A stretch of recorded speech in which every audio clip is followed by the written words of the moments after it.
Hey coin collectors, and welcome to DC Coin World International Coin Channel. Today it's the 1950 United States Lincoln penny with a guest star, and it's this penny right here. And you can see it's a 1951 penny coin, and if we turn it over we see that it is from Great Britain or the United Kingdom.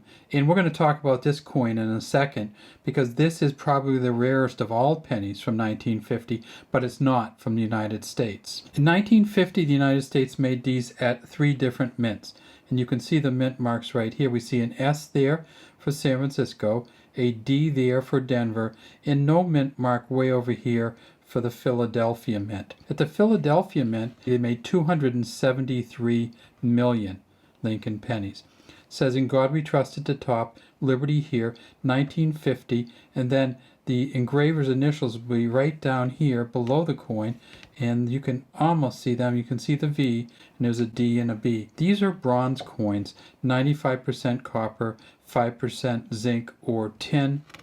We tip it over on the back, we see 1950 was still one of the years where they were using the wheat ears pennies. And if we magnify it way up, you see it says 1 cent in the center, E pluribus unum around the top. This is a very worn coin.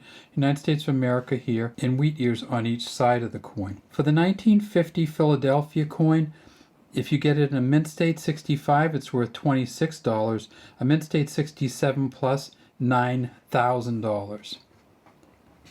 Now, one of the things we're going to talk about on this coin, this Great Britain penny, is that none of these were released in Great Britain. It's one of the lowest mintage years ever for the pennies in Great Britain. They sent all of them to Bermuda, but they didn't send them in 1950. They sent them all to Bermuda in 1956 because they had just kept them in storage for 6 years. Back to the U.S. pennies. Here's a 1950 Denver Mint penny. At the Denver Mint, they made 335 million. At a mint state 65, these are worth $22.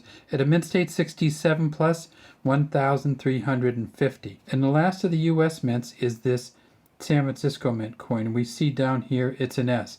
And these are the ones that might be valuable, and certainly these are the ones that have some of the era coins to them. They made 119 million at San Francisco. Mint state 65, $20. Mint state 68, $12,000. And there's 3 repunched mint mark varieties, so you always want to magnify this mint mark on the San Francisco Mint coins, and 3 S over S varieties where they actually put an S on top of an old S. And the way you can tell generally is to magnify it way up and see if you can see anything in between. And on this one, you really don't. You really want to see something between the bottom of the S and with the way it slants through. And we don't see that on this one. And then how about on this one? This one is messy. And this is a possible S over S variety. Let's see if we can put a magnifying glass on top of the magnification from our camera. And if we do that, we see that even though this one is messy, we still don't see any lines through the metal, but we do see a little bit of a chip at this side of the S there. So none of these are going to be, even with intense magnification, none of these are going to be the S over S or the double punch mint mark varieties. But let's look on PCGS and we'll see what one of those looks like. So this is what the S over S looks like on the PCGS website. You can see down at the bottom, this is the mint state 67 plus red one. And then if we magnify it up, you can see that there's a line that goes across the center, and that's how you can tell the S over the S. Very hard to differentiate it unless you really magnify it up though. So when you're looking for these, you've got to have some form of magnification, even if it's just your cell phone on top of it in the photo mode. The repunched mint mark varieties go for $100 to $200. The S over S varieties, where you put an S on top of the S, those go for about $2,000 plus. And then finally, we should also say that at the Philadelphia Mint in 1950, they made proof sets. And the Philadelphia proof sets are some of the most expensive proof sets in U.S. history. If you get a proof 65 deep cameo, 1950 penny, it's worth $625. If you get a proof 68 deep cameo 1950 penny, it's worth $20,000. Even a proof 68 red without the cameo finish can go for over $5,000.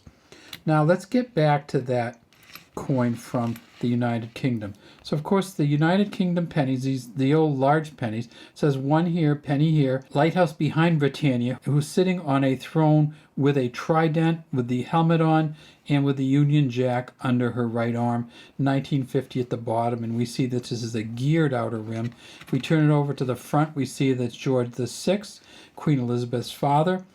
These coins were made from 1949 until 1952. In 1949, they changed the coins because they took India off the coin. The coins used to say Imperator or Emperor of India on them, but that changed in 1948 when India achieved its independence. From 1949 to 1952, they made this penny. You can see there's an HP down there for Thomas Humphrey Paget, who was the engraver of this coin. It says, George VI, by the grace of God, King of all Britons and defender of the faith. And you can see these ones on this side are a geared outer rim. These were made at the Royal Mint in London on Tower Hill. And what happened was they had too many pennies in the British economy already. So they held these in storage for 6 years, and then every one of them was sent to Bermuda because Bermuda needed more pennies. All right, well, that's all we have today from DC Coin World. So there's the Philadelphia, and you can tell no mint mark. Here's the San Francisco with the S mint mark, and make sure you magnify every San Francisco S mint mark. And then here's the Denver with the D mint mark. Philly, San Francisco, Denver. We'd love to have you subscribe to our channel and leave any comments you have in the comment section.